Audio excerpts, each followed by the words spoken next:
Mi novia dijo jamás tendría hijos contigo, saldrían feos como tú. Todos se burlaron, así que yo le di la humillada de su vida. Todo empezó una noche aparentemente normal, de esas que no prometen nada especial. Habíamos quedado en casa de Martín, un amigo de Laura que solía organizar reuniones cada cierto tiempo. Yo ya había ido antes, así que conocía el ambiente, gente hablando fuerte, música tranquila de fondo, bromas que muchas veces rozaban el límite y alcohol circulando sin demasiado control. No era mi entorno favorito, pero tampoco algo insoportable. Iba más por Laura que por el plan en sí. Desde hacía algunas semanas, ella estaba distinta. No era algo evidente, no había discusiones grandes ni reproches directos, pero sí pequeños detalles. Contestaba más tarde los mensajes, parecía distraída cuando hablábamos y a veces, en medio de una conversación, su mirada se perdía como si estuviera pensando en otra cosa. Yo prefería no presionar. Siempre pensé que insistir demasiado solo empeora las cosas. Confiaba en que, si había algo, ella lo diría cuando estuviera preparada. La casa de Martín estaba bastante llena. Había unas 10 o 12 personas distribuidas entre la sala y la cocina. Las luces cálidas daban una sensación acogedora, aunque el ruido hacía difícil mantener conversaciones largas. Laura se integró rápidamente con su grupo. Yo me quedé unos minutos observando, saludando a quienes conocía y tratando de encontrar mi lugar en el espacio. Al principio todo transcurrió con normalidad. Comentarios sobre trabajo, planes de vacaciones, anécdotas del pasado. Yo intervenía lo justo, escuchaba más de lo que hablaba. No me molestaba. Siempre fui así. Después de un rato alguien propuso abrir otra botella y el ambiente empezó a soltarse más. Las bromas se hicieron más directas, las risas más fuertes. Fue entonces cuando salió el primer comentario incómodo. Una amiga de Laura preguntó, sonriendo: ¿Y ustedes cuándo se deciden a dar el siguiente paso? Yo sabía a qué se refería. Llevábamos más de 2 años viviendo juntos. El tema del matrimonio había aparecido alguna vez, pero sin presión. Yo no lo veía como algo urgente. Laura tampoco había insistido nunca, o eso creía. No sé, respondí encogiéndome de hombros. Estamos bien así. Laura soltó una risa breve. Eso dices tú, comentó. Hubo murmullos y algunas miradas entre los demás. Vamos, si ya viven juntos, solo falta la fiesta, añadió alguien. Intenté sonreír. No quería que la situación se volviera incómoda. Pero noté que Laura no decía nada para aliviar el momento. Simplemente observaba, con una expresión difícil de leer. Yo creo que él le tiene miedo al compromiso, dijo otra voz. Las risas siguieron. Yo guardé silencio. No era la primera vez que me encontraba en ese tipo de situación. Generalmente dejaba pasar los comentarios. Pensaba que reaccionar solo los haría más largos. Laura tomó un sorbo de su bebida y dijo, casi sin darle importancia: no es miedo, es que nunca da el paso para nada. No lo dijo en tono agresivo, pero tampoco parecía una broma. Sentí varias miradas dirigirse hacia mí. ¿Nada?, preguntó alguien, curioso. Ella se encogió de hombros. Bueno, ustedes lo conocen. Las risas volvieron, más suaves, pero presentes. Yo noté un leve nudo en el estómago. No era lo que decía exactamente, sino la sensación de que ella estaba alimentando la situación en lugar de cerrarla. Decidí cambiar de tema, preguntando por un viaje que uno de los chicos había mencionado antes. Durante unos minutos funcionó. La conversación se desvió y el ambiente volvió a ser más relajado. Pero algo ya había cambiado. Sentía esa incomodidad que aparece cuando uno presiente que la noche no va a terminar bien. Después de un rato, alguien volvió al ataque. Bueno, si no hay boda, al menos un bebé, ¿no? Algunas personas rieron. Yo suspiré por dentro. Laura respondió rápido. No creo. ¿Por qué no?, preguntaron. Ella me miró un segundo y luego dijo: no me veo siendo madre ahora. Esa respuesta me pareció razonable. Incluso me tranquilizó. Pero uno de los chicos añadió. Capaz el problema es que él no quiere. O que no puede, bromeó otro. Las risas fueron más fuertes. Yo bajé la mirada un instante. No me gustaba el rumbo que tomaba la conversación. Esperé que Laura interviniera. No lo hizo. Ya, basta, dije con una sonrisa leve. Cambiemos de tema. Tranquilo, es broma, respondieron. Laura también sonrió. Y esa sonrisa, aunque breve, me dejó una sensación extraña. No parecía incómoda. Parecía cómoda con la situación. En ese momento entendí que algo dentro de mí empezaba a tensarse. No era enojo todavía, era más bien cansancio. La sensación de estar en un lugar donde cada comentario iba dirigido hacia mí, mientras ella observaba sin intervenir. Tomé aire, me recosté en el sillón y traté de ignorarlo. Pensé que sería solo un momento y luego todo seguiría normal. Pero no imaginaba que aquello apenas era el comienzo. La conversación siguió girando en círculos, como si el tema se hubiera quedado flotando en el aire y cualquiera pudiera retomarlo en cualquier momento. Yo intentaba concentrarme en otras cosas, el sonido de la música, el tintinear de los vasos, el olor a comida que venía desde la cocina. Pero cada tanto alguien volvía con una frase, una risa o una insinuación. En un momento, Laura se levantó para servirse otra bebida. La observé desde donde estaba. Reía con sus amigas, hablaba con naturalidad, parecía cómoda. No había en su expresión ninguna señal de incomodidad, ni siquiera cuando uno de ellos señaló hacia mí y dijo algo en voz baja que provocó carcajadas. No alcancé a escuchar, pero no era difícil imaginar el contenido. Volvió a sentarse a mi lado. ¿Estás bien?, me preguntó, sin mirarme directamente. Sí, respondí. No insistió. Dio otro sorbo y volvió a integrarse en la conversación general. Poco después, la misma amiga que había iniciado el tema volvió a hablar. Hablando en serio, Laura, ¿te imaginas teniendo hijos con él? La pregunta quedó suspendida. Yo miré a Laura esperando una respuesta simple. Algo neutro. Pero ella tardó unos segundos, como si evaluara sus palabras. No lo sé, dijo primero. Podría haber terminado ahí. Pero continuó. Creo que no sería buena idea. Algunos se inclinaron hacia adelante, interesados. ¿Por qué?, preguntó alguien. Laura sonrió, y esa sonrisa me puso en alerta. Porque nuestros hijos saldrían con su mala suerte. Hubo risas. Yo intenté mantener la calma. Era una broma ligera, pero algo en el tono la hacía distinta. O con su cara de cansado, añadió otro. Las carcajadas aumentaron. Sentí como el calor subía a mi rostro. No era la primera vez que se reían de mí, pero esta vez Laura no estaba al margen. Participaba. Ya, basta, dije con voz tranquila. Es humor, respondieron. Laura se inclinó hacia adelante, apoyando los codos en las rodillas. Bueno, si hablamos en serio, dijo. Creo que no tendría hijos contigo. El silencio fue breve, apenas un segundo, antes de que algunos soltaran risas nerviosas. Yo la miré sin entender si hablaba en broma o no. ¿Por qué?, preguntó alguien. Ella respondió sin titubear. Porque no creo que funcionáramos como padres. No levanté la voz. Eso no lo habíamos hablado. Hay muchas cosas que no hablamos, contestó ella. El ambiente se volvió denso. Algunas personas dejaron de reír. Otras fingían normalidad, pero era evidente que la situación había cambiado. Creo que están exagerando, dijo uno, intentando aliviar la tensión. Pero Laura añadió. No, es que siempre evita decisiones importantes. Todo lo deja para después. Sentí un peso en el pecho. No es así, respondí. No. Preguntó ella. Llevamos 2 años y seguimos igual. Las miradas iban de uno a otro. Nadie intervenía. Yo respiré hondo. Podríamos hablarlo en casa. ¿Por qué?, dijo ella.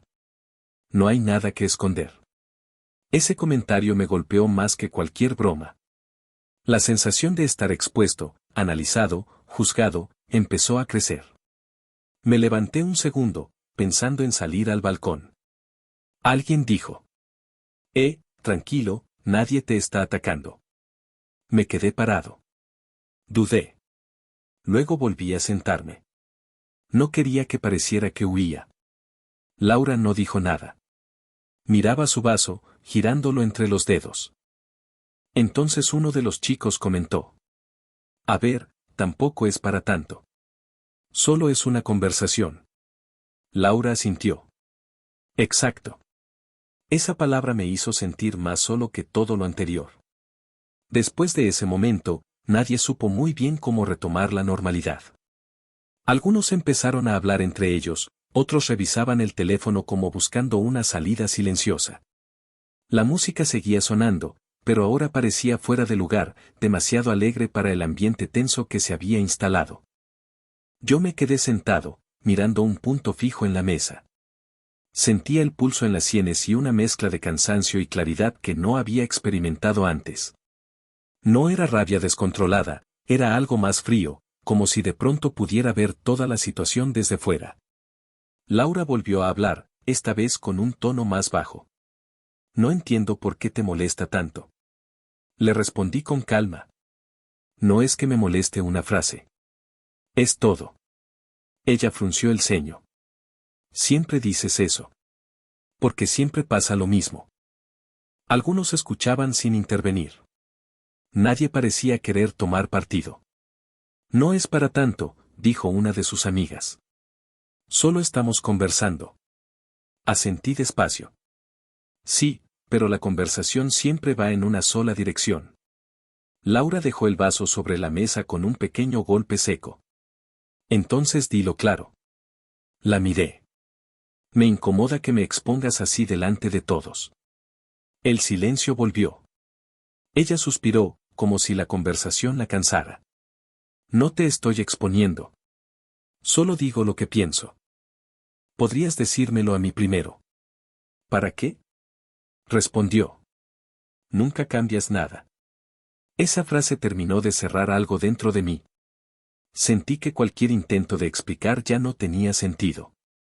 No porque no hubiera argumentos, sino porque la distancia entre nosotros era más grande de lo que había querido admitir. Me levanté despacio. Creo que me voy. Varias miradas se alzaron. No te vayas, dijo alguien. Se va a pasar. Negué con la cabeza. No, mejor así. Laura no me detuvo. Solo me observó, con una expresión mezcla de orgullo y cansancio. Tomé mi chaqueta y caminé hacia la puerta. Antes de salir, me giré un instante. Hablamos luego, dije. Ella no respondió. Solo asintió levemente. El aire de la noche me recibió frío y silencioso. Respiré hondo. La calle estaba casi vacía, y por primera vez en horas sentí que podía pensar con claridad. Caminé hasta el coche sin prisa, subí y me quedé unos segundos con las manos sobre el volante. Las escenas de la noche pasaban por mi cabeza, las bromas, las risas, las frases que parecían pequeñas pero que, juntas, formaban algo más pesado. Me di cuenta de que no había sido un momento aislado. Era una acumulación. Arranqué el motor y conduje sin música. Las luces de los semáforos parecían más largas de lo normal. No tenía claro qué iba a pasar después, pero sí sabía que algo había cambiado definitivamente. Cuando llegué al departamento, todo estaba en silencio. Entré, dejé las llaves en la mesa y me senté en el sofá. La ausencia de ruido me resultó extraña, pero también reconfortante. Pensé en escribirle, pero decidí no hacerlo. No quería que la conversación continuara con la misma tensión. Esa noche dormí poco. No era insomnio total, pero tampoco descanso. Me despertaba cada tanto con la sensación de que algo había terminado, aunque no supiera exactamente qué. Al día siguiente, Laura me escribió. Un mensaje breve. Tenemos que hablar. Respondí. Sí, cuando quieras. Quedamos para esa misma tarde. La conversación fue más tranquila, sin público, sin risas ajenas. Hablamos de lo que había pasado, de cómo cada uno se había sentido. No hubo gritos ni reproches fuertes, solo una distancia evidente. Al final, ambos entendimos lo mismo, llevábamos tiempo arrastrando cosas que nunca habíamos enfrentado de verdad. Lo de esa noche solo las puso sobre la mesa. No hubo una ruptura dramática. Solo una decisión silenciosa de tomar caminos separados. Ella recogió algunas cosas días después. Nos despedimos con un abrazo corto, incómodo, pero sincero. Han pasado un par de semanas. No hemos vuelto a hablar. A veces recuerdo la noche en casa de Martín y me doy cuenta de que, aunque fue incómoda, también fue necesaria. Me obligó a ver algo que llevaba tiempo ignorando. Ahora hay más calma. No es felicidad absoluta, pero sí una sensación de orden. Entendí que evitar conflictos no siempre mantiene la paz. A veces solo retrasa lo inevitable. Y también aprendí algo simple: si una relación necesita que uno de los dos se calle constantemente para funcionar, probablemente ya no esté funcionando. Los días siguientes transcurrieron con una calma extraña. No había mensajes inesperados, ni llamadas, ni discusiones pendientes. Al principio eso me inquietó más de lo que esperaba. Después de tanto tiempo compartiendo rutinas, el silencio se sentía casi artificial, como si faltara un ruido constante al que me había acostumbrado. Empecé a notar detalles pequeños. La taza que ella usaba siempre seguía en el estante, pero ya no se movía. El lado derecho del armario quedó medio vacío. Incluso el sofá parecía más grande. Cosas insignificantes, pero que recordaban que la vida había cambiado. Una tarde salí a caminar sin rumbo. No tenía un destino claro, solo necesitaba aire. Mientras caminaba, pensé en las primeras semanas con Laura. Recordé cómo todo parecía sencillo, las conversaciones largas, los planes improvisados, la sensación de que cualquier cosa podía resolverse hablando. Me pregunté en qué momento eso se había transformado en silencios incómodos y bromas que dolían más de lo que parecían. No era fácil señalar un momento exacto. Había sido gradual. Comentarios pequeños, desacuerdos sin resolver, diferencias que al principio parecían insignificantes. Con el tiempo, esas cosas se habían acumulado sin que ninguno de los dos las enfrentara realmente. También pensé en mi parte. Yo había evitado muchas conversaciones incómodas. Prefería dejar pasar ciertos comentarios para no generar discusiones. En su momento me parecía maduro, pero ahora veía que esa estrategia tenía un costo. Callar demasiado puede crear una distancia invisible que crece sin que uno lo note. Esa misma noche revisé algunas fotos antiguas. Vacaciones, cumpleaños, momentos cotidianos. No sentí tristeza profunda, pero sí una nostalgia tranquila. Era como observar la vida de otra persona. Me di cuenta de que no todo había sido malo. Hubo momentos genuinamente buenos, y reconocerlo no cambiaba la decisión tomada. Unos días después me encontré con Daniel, un amigo en común. Nos cruzamos por casualidad en una cafetería. Dudó un segundo antes de acercarse. ¿Cómo estás?, preguntó. Bien, respondí. Tranquilo. Se sentó conmigo. Hablamos de cosas generales al principio, hasta que inevitablemente mencionó a Laura. Ella también está tranquila, dijo. Al menos eso parece. Asentí. Me alegra. Hubo un silencio breve. Lo del otro día, añadió. Fue incómodo para todos. Lo sé. Pero creo que era algo que venía de antes. Lo miré. Sí, yo también lo creo. No hubo más análisis. Terminamos el café y cada uno siguió su camino. Ese encuentro, aunque corto, me confirmó algo: la situación no había sorprendido tanto a los demás como yo pensaba. Probablemente había notado la tensión desde antes. Con el paso de los días, la rutina empezó a ordenarse. Volví a concentrarme más en el trabajo, retomé actividades que había dejado de lado y empecé a disfrutar de espacios que antes compartía. No era una felicidad eufórica, sino una estabilidad más simple. A veces me preguntaba si volveríamos a hablar en el futuro. No tenía una respuesta clara. Tal vez sí, tal vez no. Pero ya no sentía urgencia por resolverlo. Había entendido que algunas relaciones terminan no por un gran conflicto, sino por la acumulación silenciosa de pequeñas grietas. Una noche, mientras apagaba las luces del departamento, pensé en la frase que había dicho al irme de aquella reunión: hablamos luego. Técnicamente sí habíamos hablado, pero no para arreglar las cosas, sino para aceptar que ya no había mucho que arreglar. Y, curiosamente, eso me dio una sensación de cierre más honesta. No hubo vencedores ni culpables absolutos. Solo dos personas que, con el tiempo, dejaron de coincidir en la misma dirección. Ahora, cuando recuerdo esa noche, no la veo solo como un conflicto incómodo. La veo como el punto en el que dejé de ignorar señales que llevaba tiempo evitando. A veces las situaciones tensas no rompen algo sano, solo revelan que ya estaba fracturado. Con esa idea me fui a dormir. Y por primera vez en semanas, el silencio del departamento ya no me pareció extraño. Me pareció simplemente mío.